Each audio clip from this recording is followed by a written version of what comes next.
ओम शांति। 28 मार्च। बाबा कह रहे हैं मेरा कर्तव्य है कांटों के जंगल को फूलों का बगीचा बनाना। इससे फैमिली प्लानिंग स्वतः ही हो जाती है। उन दिनों फैमिली प्लानिंग का बहुत चलता था। स्वास्थ्य मंत्री के पास फैमिली प्लानिंग का डिपार्टमेंट भी होता था और बहुत सारा खर्च उस पे किया जा रहा था ताकि भारत की जनसंख्या तेजी से न बढ़े। लेकिन वो तो बढ़ती गई। तो बाबा कह रहे हैं ये मिनिस्टर आदि कुछ नहीं कर सकेंगे, ये तो मेरा काम है। मैं आकर सभी धर्मों का विनाश करा देता हूँ, एक देवी देवता धर्म की स्थापना कर देता हूँ जो फूलों का बगीचा है, जहाँ आनंद ही आनंद है। पशु पक्षी जानवर भी बहुत सुंदर सुखदाई हैं, उनसे कोई डरता ही नहीं, वो ऐसे हैं जैसे फैमिली है। तो बाबा आज बार बार कह रहे हैं तुम्हें भाषण करने का बहुत जज्बा होना चाहिए। खुले दिल से भाषण करो, बेफिक्र होकर भाषण करो कि ये किसी मिनिस्टर का काम नहीं, ये तो एक बाप का काम है। वो सब धर्मों का विनाश भी करा देता है और सत्य देवी देवता धर्म की स्थापना भी करा देता है। आज बाबा बार बार उस पर ही जोर दे रहे हैं। और वो स्थापना कैसे कराता है? तो उसने ऑर्डिनेंस निकाल दिया। काम महाशत्रु है। जिस काम को तुम अपना मित्र समझते हो, इन विकारों को अपने फ्रेंड समझते हो, ये तुम्हारे महान शत्रु हैं, इनको जीतो। तो काम को जीतने से फैमिली प्लानिंग स्वतः ही हो जाती है।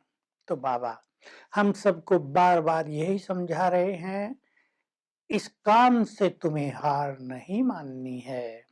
भाई भाई की दृष्टि का अभ्यास करो, यही तुम्हारा महान शत्रु है।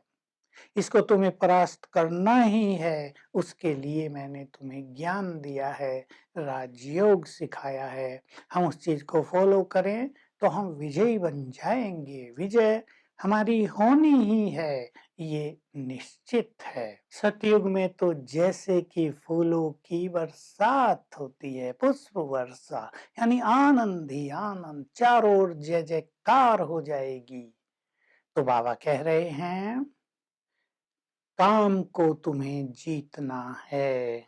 आज बार बार यही प्रेरणा मिल रही है। कल पहले भी तुमने इस काम महाशत्रु को जीता था।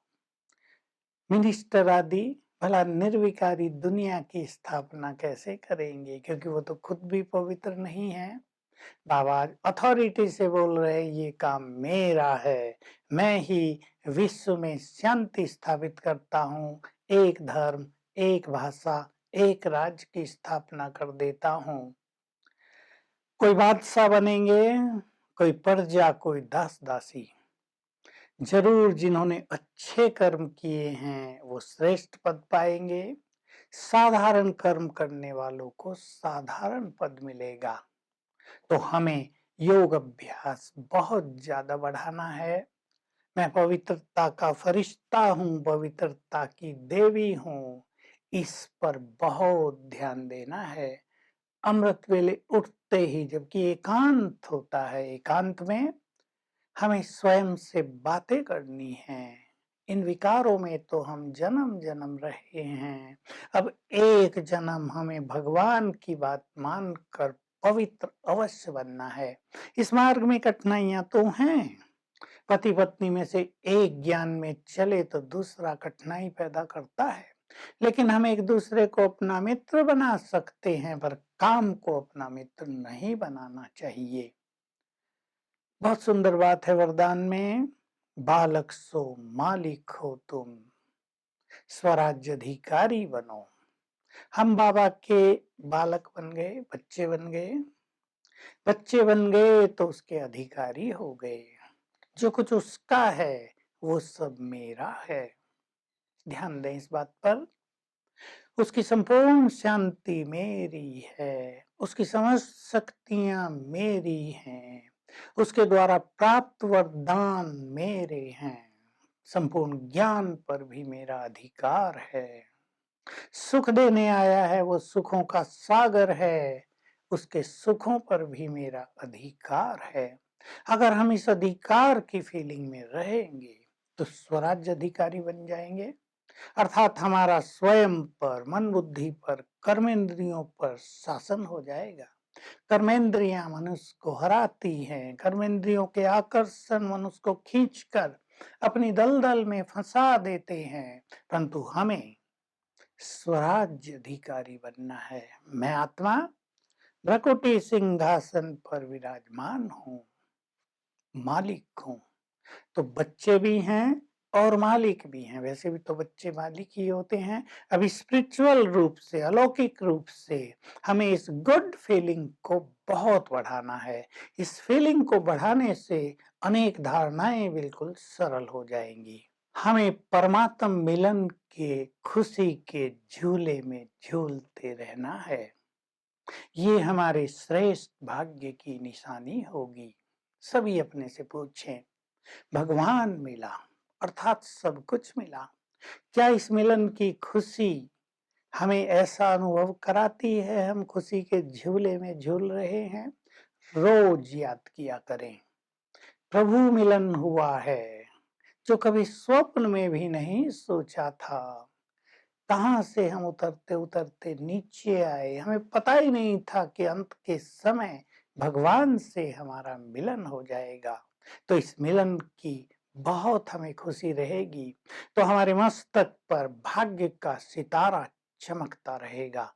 हम अपने को बहुत भाग्यवान महसूस करेंगे। देखने वाले भी कहेंगे, इनको पता नहीं क्या मिल गया, बहुत खुश रहते हैं। खुश रहने को अपनी नेचर बनाएंगे, तो आज सारा दिन हम अभ्यास करेंगे। पुनः मैं आत्मा स्वराज्य अधिकारी हूँ, अपने को मस्तक सिंहासन पर बैठा हुआ राजा देखेंगे। इन कर्मेंद्रियों की, मन बुद्धि की राजा हूँ, मालिक हूँ, पवित्रता का फरिश्ता हूँ। और ऊपर से बाबा की पवित्र किरणें मुझ पर पड़ती रहती हैं। हर घंटे में एक बार ये पवित्र किरणें ग्रहण करेंगे, और जो भी आपके चारों ओर बैठे हों उन्हें आत्मिक दृष्टि से देखेंगे, तो काम महाशत्रु पर तेजी से विजय होने का अनुभव होता रहेगा। Om Shanti. To watch Peace of Mind channel videos on YouTube, subscribe us on youtube.com/tvpeaceofmind. Just a click for a peaceful life.